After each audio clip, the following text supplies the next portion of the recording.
Brilliance Audio presents Love Like Ours by Melissa Foster, performed by John Lane. You need a reset, a total overhaul, Piper insisted. If you were a house, I'd tear out a few of the walls and open them up, redecorate. She's not a house, Bridget said, and she doesn't need to redecorate. She's gorgeous. Well, she needs to unlock that chastity belt or I'll cut the damn thing off, Piper threatened. Stop. Talia Dalton snapped at her younger sisters over Bluetooth as she drove through the quaint town of Harmony Point toward Beckwith University, the small private college where she taught.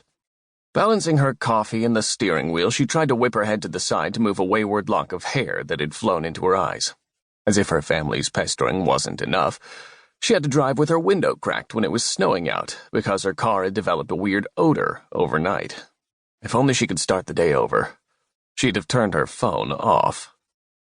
This is why I didn't come to have breakfast with you guys, Talia said. She and her family often stopped at their sister Willow's bakery to touch base before their days got crazy. I do not need a total anything. I'm perfectly content. Content isn't happy, Willow said. She had recently wed actor-turned-screenplay-screenwriter Zane Walker, and they were joyously, blissfully in love. Talia would give just about anything to have even a moment of what they had. Well, anything except having her sisters direct her love life.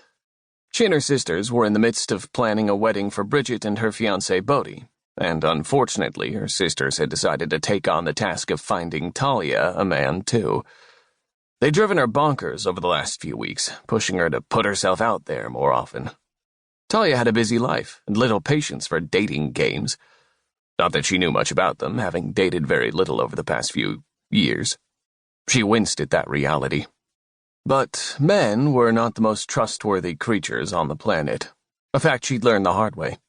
Bridget and Willow had gotten lucky, which meant there probably weren't many guys left around Sweetwater, their small hometown, who could be trusted the way Zane, Bodhi, and Talia's brother Ben could. If only Ben were on the phone with them, he'd help her calm the Dalton chaos. But he was out of town for a business meeting and wouldn't be back until tomorrow. You should take a cooking class, Willow said. You might learn to love cooking, and you might find a great guy there, a chef. If she looked like Willow, blonde, curvy, and totally unaware of how gorgeous she was, maybe men would flock to her. But Talia took after her father. She was tall, dark, lean, and above all else hyper-aware of every vibe she put out, verbal or otherwise. Chefs don't need classes, Wills, their mother corrected. But Talia, you could take a sailing lesson, or go on one of those singles cruises. You could go to one of Benny's friend Treat Braden's resorts. I hear they're gorgeous. Aurelia, you're jumping on the pestering Talia bandwagon too? Talia asked. Aurelia Stark had grown up with them and had recently moved back to Sweetwater. She was helping Willow in the bakery while they figured out the best plan of attack to purchase the bookstore Aurelia's grandmother had once owned and combine it with a bakery. It's not a bandwagon, Aurelia said. It's a sisterhood. Someone shoot me now, please.